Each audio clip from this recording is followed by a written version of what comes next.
Përshëndetje doktor, faleminderit që pranuat që të vini në intervistë. Tani që koncesioni i sterilizimit ka mbaruar dhe shërbimi ka kaluar shtetit, a rrezikojnë spitalet të kenë mungesë instrumente sterile dhe a mund të shtohen operacionet në këtë mënyrë? Po, faleminderit për pyetjen. Kujtoj që me drejtë, siç e përmendët dhe ju, kjo është aktualisht në hetim, pra gjithë koncesioni i sterilizimit është në hetim si grupi strukturar kriminal nga SPAK-u, pra jemi në këto kushte dhe ka dhe disa prej dënimeve tashmë të dhëna për të, për shkak pikërisht të një abuzimi me të vërtetë të madh të fondeve publike, ku nuk është çështje vetëm abuzim fondesh publike, por këto janë fonde publike të cilat kur merren në shëndetësi gjithmonë kanë një ndikim mbi jetën dhe shëndetin. Për sa i përket vetë shifrave, kujtoj që para se të niste ky koncesion, se është koncesion dhe jo tender, fatkeqësisht i tillë është, para se të niste ky koncesion, aso kohë drejtoresha e spitalit zonja Ogerta Manastiliu me shkresën 1106 datës 27 shkurt 2014 njoftonte ministrin Beqe që kishte të pranishëm gjithë repartin e sterilizimit gati, tashmë të blerë me kredi nga populli shqiptar pranë Bankës Europiane Qendrore dhe që për të vënë në përdorim do duheshin rreth 250.000 euro fond, kryesisht për të trajnuar rreth 32 personel që do punonte aty brenda. Pra kaq ishte nevoja dhe pastaj kishte bërë dhe një biznes plan që për të gjitha nevojat e sterilizimit të nevojshme, e cila dilte për QSU-n dhe për të gjitha spitalet e tjera, nevojiteshin rreth 960 milion lekë të vjetra të aso kohe, që në euro janë rreth 800.000 euro me periudhën 2014. Pra një biznes plan i ngritur, tani nuk po i hym detajeve se sa a kishte s'kishte abuzime këtu, se dhe këtu ka dyshime, por vetë drejtoresha e spitalit aso kohë më pas ministri shëndetësie deklaronte që me 800.000 euro në vit kryej i gjithë procesi i sterilizimit. Dhe në fakt është një shifër e cila u vërtetua më mbrapa ishte 10 fish më e ulët se sa ajo që miratua nga pikpamja e koncesionit, që në fillim shkoi afro 10 milion euro e pastaj fluturoi në 17 deri 19 milion euro në vit. Kjo është barra në kosto që kemi ne të gjithë. Jo më kot diskutohet si grupi strukturar kriminal. Kujdes, pse e them edhe me ndikim në jetë dhe shëndet, sepse neve vëmë re shumë qartë, me shkresa zyrtare sërish, se si spitalet detyronin shefave e shërbimeve të kirurgjisë që të reduktonin numrin e operacioneve që ata planifikonin.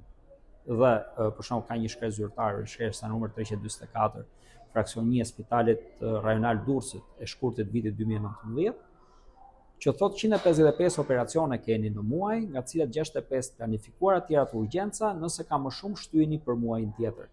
Po çfarë ndodh me operacionin 156 në rast se vjen nevoja?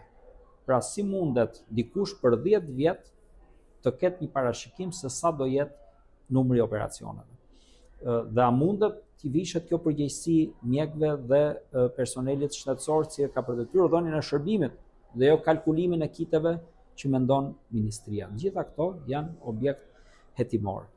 Në këto kushte, ku u bllokua numri i operacioneve ndërkohë që nevoja ishte, shumë prej spitaleve rivun funksion autoklavat që kishim më përpara. Pra sterilizim vazhduan të ofrojnë me metodat e mëparshme, pavarësisht se neve pagonim koncesionin. Ndër tjerat, të cilët i pagonim dhe drita dhe ujë dhe utiliteti, ja pagonim neve koncesionin. Një shërbim që mund të ishte krejtësisht publik me një kosto të ulët, gjitha pajisjet janë shtetërore, as 600.000 euro gjithsej nuk ka investu koncesionari që e ka marrë, të tëra neve i paguajmë me kredi pranë Bankës Europiane Qendrore. Pra do të thotë që gjithë investimi është i joni, personelin nuk kemi asnjë problem ta trajnojmë, se 30 veta personel, çfarë problemi do kishte Universiteti i Mjekësisë ta trajnonte, dhe gjithë kjo u bën në kurriz të shpenzimeve dhe me vizion për shpenzime, pra për të marrë këto para publike dhe për të përvetësuar. Pra jo se spitali nuk mund t'i ofronte dot dhe jo se sistemi shëndetësor ndryshe nga gjithë zhurmnaja që u krijua, që nuk pas ka qenë në gjendje të ofrojë sterilizimin. Operacionet në Shqipëri janë bërë me shumë dekada. Shumë dekada dhe sterilizimet i një është nga çështjet kyçe për të bërë intervente kirurgjikale. Kjo nuk ka asnjë lloj diskutimi, është ofruar dhe përpara, vazhdon të ofrohet, patjetër mjekësia zhvillohet, mjekësia ecën përpara, pra ne do shkojmë drejt mjeteve sa më bashkëkohore dhe kjo është krejtësisht normale, pra nuk mund punojmë në 2026 me metodat e 76-s, kjo është krejtësisht normale që ne zhvillohemi, por zhvillohemi brenda kushteve përkatëse me marzhe fitimi në tendera përkatës brenda standardeve europiane. Se në fund fare gjitha kompanitë private janë ato që shesin shërbime apo pajisje, nuk na bie nga qielli, por kanë kostot e veta që janë shumë më të ulta se sa këto që u propozuan. Çështja në fjalë po e nxjerr shumë nga aspektet, po i bën qarta për publikun, po në fund fare ditës duhet t'ju them këto, kur nuk ka ndodhur më parë që t'jenë kufizuar numrat e operacioneve për shkak se nuk ke arrit kuotën e operacioneve që ke në muaj. Një mjek kur nuk mendon me kuota, një mjek mendon sa është nevoja dhe të gjithëve duhet t'i bëj ballë. Nuk mund të shkoj me parimin, je smur me datë 28, smur me datë 1 se me datë 1 kam kuota të reja. Fatkeqësisht kjo është e vërtetë dhe për koncesione laboratorëve. Pra, këto realitetin e po i shohim në shumë skema që janë bërë qëllimisht që në fillim pikërisht për të vjelur popullin shqiptar dhe këto janë akte zyrtare, deklarata zyrtare të dhëna nga SPAK, nga zonja Ugerta Manastërliu, kjo që sapo ju thash. Shkresë të cilët ajo ja shkroi Zotit Beqja, Zoti Beqja nuk e marri parasysh, madje e kërcënon dhe më pas një vit më pas hyn fuqi koncesioni. Më pas ajo vetë bëhet ministre shëndetësie dhe nuk bën asgjë për një situatë shumë të qartë të ditur prej saj që është korruptive dhe e vazhdon skemën. Kuptojmë edhe një herë, vizioni i tyre nuk ka qenë ndonjëherë vizioni për pacientët. Pacientët kirurgjinë e marrin përsipër, mjekët kirurg e merr përsipër spitali. E sterilizimin janë shërbimet spitalore që e organizojnë. Nuk mund të jetë ministria ajo që organizon sterilizimin. A kanë sot spitalet shtetërore kapacitet real për përballuar gjithë këto sterilizime pa u mbështetur te privati dhe pa ushtruar te sistemet e vjetra? Absolutisht po. Unë ja thash pak më parë, koncesionari po përdor pajisjet tona. Pra pajisjet të cilat neve kemi prokuruar, në fakt gjithë ai një kat i tërë që shërben për sterilizimin QSUT ishte prokuruar tashmë që në 2012 nuk ishte vënë punë dhe kjo do parë pse nuk ishte vënë punë më përpara. Por koncesionari vurin punë pajisjet që ne kishim blerë me kredi pra një bankë europiane, me para publike dhe vazhdon është aty se nuk është pronë e koncesionarit, është pronë e jonë, është pronë publike. Që do thotë po të njëjtat pajisje janë në përdorim dhe po ato ishin aty që përpara. Asnjë ndryshim nuk ka këtu. Ndryshimi vetëm është që nëse neve vejmë pacientin përpara përfitimit, do kuptojmë që neve konsiderojmë sa nevoja kemi për pacientin, nuk konsiderojmë sa kite janë blerë ke privati. Kjo është e parëndësishme për mjekësinë. Sa të ketë nevojë, aq do jepet shërbim. Dhe kjo është ofruar pas një lloj problemi më parë. Patjetër mund të ofrohet direkt që tashti nuk ka asnjë lloj problematike, diferencat ishin vetëm kostot eksorbitante për çdo kit cili ishte vënë në dispozicion nga koncesionari, që ne kemi parë që ka një skemë abuzive që deri tashti në përfitime të paligjshme shkon mbi 100 milionë euro. Patjetër që mund të ofrohet dhe nuk ka asnjë lloj diskutimi sepse janë të gjitha pajisjet tona, është i gjithë personeli yni dhe utilitetet madje i paguajmë ne. Kështu që ka një kosto, patjetër, po është tejet më e vogël në krahasim me ato që neve sot paguajmë fatkeqësisht koncesionari. Po nga ana juaj, nga ana mjekëve, ju keni siguri për gjithë sterilizimin e këtyre mjeteve spitalore apo ende keni dyshime për sterilizimin? Ne për sterilizimin e mjeteve spitalore nuk kemi pas kurrë dyshim, as tani as më parë. Pra gjithë ne vetë, familjarët tanë kanë bërë operacione pafund, si tashti si dekadat e mëparshme, pra nuk mund të hedhin poshtë neve zhvillimin e mjekësisë shqiptare në vite. Patjetër që sterilizimet janë bërë. Gjithë kjo është një zhurnaj politike për të treguar sikur u bë, qofse ju mbani mend nxjerrja një palë bisturie të ndryshkura dikush që kishte ruajtur diku si muze dhe për të thënë që me këto operon. Kjo është një pavërtetë e madhe. Është një gënjeshtër e madhe. Jo. Këto janë diskutime të tjera. Patjetër që mjetet kirurgjikale blihen gjithkohës, sepse përdoren, disa prej tyre nuk shërbejnë më, amortizohen, disa janë një përdorimshë, blihen në mënyrë të vazhdueshme, por duhen bler brenda kostove që ka tregu europian. Ne nuk mund të shkojmë dot 10 fish më shtrenjtë, jemi popull i varfër, apo jo. Ne duhet kemi mundësi të negociojmë për ulje çmimi, jo ta çojmë 10 fish më lart. Ky është realiteti që ka ndodhur. Por për sa i përket sterilizimit të pajisjeve kirurgjikale, nuk ka pas një ndryshim në shkallë shërbimi shëndetësor në Shqipëri. Këtu më parë përdoreshin teknika përdoreshin autoklavet më përpara, të cilat përdoren gjërësisht edhe tani. për të mbush pikërisht to hapësira që ka lënë bosh koncesioni i sterilizimit, po krejtësisht normale që sistemi duhet zhvillohet. Sistemi u zhvilluar përmes atij investimi, shumë mirë që u vën punë, po duhet vejë punë me fondet aq sa nevojiteshin. Shkoja 10 apo 15 fish në krahasim me sa nevojitet, qartësisht tash është dëm i buxhetit shtetëror, është dëm publik dhe duhet rikthy në vete, por aftësia e sistemit absolutisht është. Po në rastet kur nuk ndodh sterilizimi si duhet, cili është rreziku real për pacientët pas operacionit, komplikacione apo infeksione që mund të marrin? Po patjetër. S'diskutohet që ndërlikimet janë të rënda. Kjo është arsyeja pse sterilizohen mjetet, se përndryshe ne s'do të sterilizohen mjetet, do shkojmë me mjetet pa sterilizuar, se s'pas ka ndërlikime. Absolutisht ndërlikimet janë të rënda. Për këtë ka dy elemente. Përveç matjes dhe studimeve që themi drejtën ne këtu në Shqipëri nuk i bëjmë këto studime. Pra po të shihni publikimet shkencore, nuk ka publikime shkencore në këtë drejtim. Pra të gjitha mbetet mbi gojdhëna apo raporte që s'dihet si i prodhojnë disa institucione që në fund fare dhe këta nuk i publikojnë në databaza shkencore, po vetëm për përdorim brendshëm. Jo vetëm sterilizimi është i rëndësishëm, por është i rëndësishëm dhe avancimi i teknikave kirurgjikale. Kjo është kyçe. Pra se dhe teknika kirurgjike për shembull është për laparotomi përpara, tani bëhet më shumë laparoskopi. Është një intervent shumë më i vogël, do të thotë që mundësitë që pacienti të infektohet janë shumë më të ulta. Kjo është një fushë që do ecë përpara në mënyrë të vazhdueshme.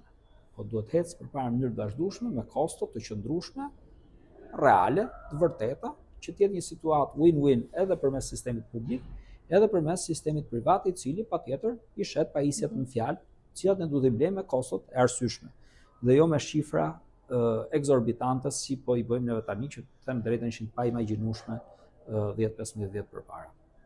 A është më mirë që sterilizimi të jetë i centralizuar siç ka qenë më përpara, apo çdo spital duhet të ketë sterilizimin e vet? Për arsye efektiviteti, shpeshherë në kushte normaliteti, patjetër që ajo, le të themi, futja në një sistem centralizuar mund të ulë koston, por kujdes, shpërndarja e mjeteve, pra marrja dhe shpërndarja mund të jetë një problem vete. Sidomos në raste katastrofash, për shembull, unë përmenda një shkresë zyrtare të Spitalit Rajonal Durrësi të shkurtit të 2019 që thonte jo më shumë operacione se kaq, ku fatkeqësisht në nëntor të pati viti Durrësi u godit nga një tërmet madhor, me shumë jetë, me shumë të dëmtuar. Tani çfarë do bëjmë? Do masim numrat që na ka thënë drejtoresha me shkresë zyrtare, apo do japim shërbim njerëzve? Në këtë moment sterilizimi i mjeteve do jetë në Tiranë apo do jetë aty ku është nevoja direkte? Patjetër që duhet ketë dhe një shërbim ndihmës Spitali Rajonal në raste të veçanta, pra ku ndodhin, por nga pikpamja e efektivitetit, po këtu hym në menaxhim shëndetësor, nga pikpamja e efektivitetit një sistem më i centralizuar do ndihmonte nga pikpamja kostos. Por çfarë pam ne? E centralizuan sistemin, po kostoja u 10-15 fishua. Kjo është kundrasens nga pikpamja e menaxhimit shëndetësor. Do të thotë që ajo që ishte gjë pozitive u kthye në negative. Ti rikthejmë gjërat ashtu siç duhet.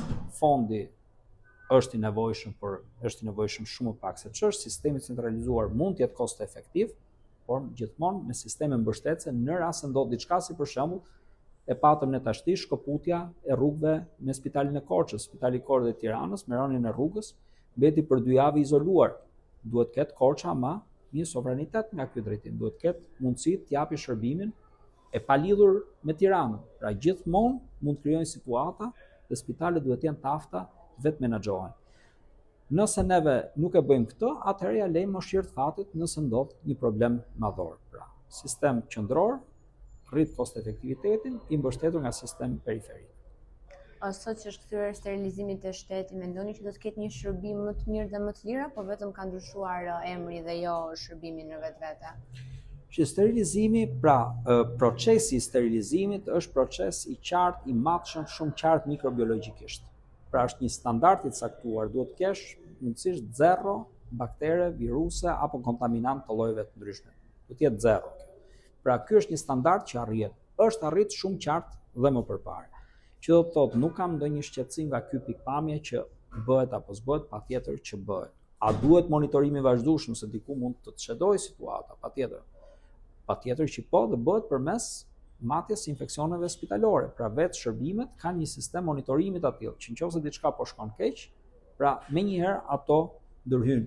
po jo se ke ndonjë, le të themi, merak të veçantë, a janë të aftë sistemet shëndetësore për të bërë sterilizime mjete. Është një nga gjërat më bazike dhe më të vjetra në historinë e mjekësisë, një nga gjërat e para që mësohet mjekësi. Këtu nuk ka diskutim të tillë. Këtu diskutimi është që her mbas here nevojitet të avancosh në teknologji, të blesh teknologjinë pajisjet e duhura bashkohore me koston e duhur dhe patjetër duke qenë një pajisje e re mund nevojitet dhe një mikrotrajnim për personelin përkatës. Zakonisht që ofrojnë vetë firmat, kompanitë që ofrojnë shërbimet e sterilizimit, përfshirjen në çmimin e pajisjes. Çfarë do të ndryshohet ose çfarë do të ndodhë tani që ky shërbim të mos kthehet më në një krizë për spitalet edhe për pacientët? Shumë e thjeshtë. Nuk kishim një krizë më përpara. U prodhu një krizë. Thjesht duhet kthehemi ke gjërat që funksionojnë dhe siç funksionojnë. Pra le t'ia lëm personave përkatës punën përkatëse. Pra në momentin që neve morëm një kompani ndërtimi, se e tillë ishte ajo. Një kompani ndërtimi ishte ajo që mori koncesionin e sterilizimit me një të punësuar. Tashti doja leni të ndorë ju sterilizimin e mjeteve spitalore, kirurgjikale, një kompani ndërtimi? Mund të jetë shumë e zonja në fushën e vet, po jo në këtë fushë. Që është shumë e thjeshtë. Do shkosh ke kompanitë e përkatëse, cilët kanë garanci dhe certifikatat përkatëse, gjithashtu brenda kufirit të tregut lirë dhe brenda standardeve normale të përfitimit. Pra nuk mund të pranojmë dot që vjen dikush, bën një investim minimal 1 euro apo 1000 euro dhe i merr shtetit shqiptar 150 milionë euro mbrapsht me një të punësuar. Si shpjegohet kjo? Kjo qartësisht që në skemë origjinale kuptohet shumë qartë që ky është një abuzim, cili qytetari i Shqipërisë nuk e ka mundësinë që të vendosë 1 euro apo 1000 euro në depozit dhe t'i marrë shtetit 150 milionë euro për diçka që s'ka asnjë lloj ekspertize, se kompani ndërtimi ishte e regjistruar zyrtarisht. Andaj jemi korrekt. Kto janë punë serioze, kur flasim për shëndetin, kur flasim për jetën, ne themi shëndeti dhe jeta janë e para. Seriozitet duhet ta kenë maksimal. Nuk mund ta lëmë këtë në dorë të njerëzve që s'kan asnjë lidhje me këtë punë. Për këtë ekzistojnë patjetër partnerët, për këtë ekzistojnë patjetër standardet europiane, certifikatat e sigurisë e me radhë. Mjafton të ndjekim linjën zyrtare që kemi ndjekur gjithmonë dhe të kuptojmë që ky është një proces normal i qëndësishëm i shërbimeve shëndetësore që për blerjen e pajisjeve apo të konsumableve, patjetër i drejtohet tregut të lirë përmes procesit prokurimeve publike si për çdo element tjetër dhe jo koncesionin. Shëndetësia është një nga pikat kyçe të bërjes shtetit dhe duhet ta ketë shteti në dorë. Nuk mund të lëmë ne dot humoreve apo interesave të xhepave të pak individëve.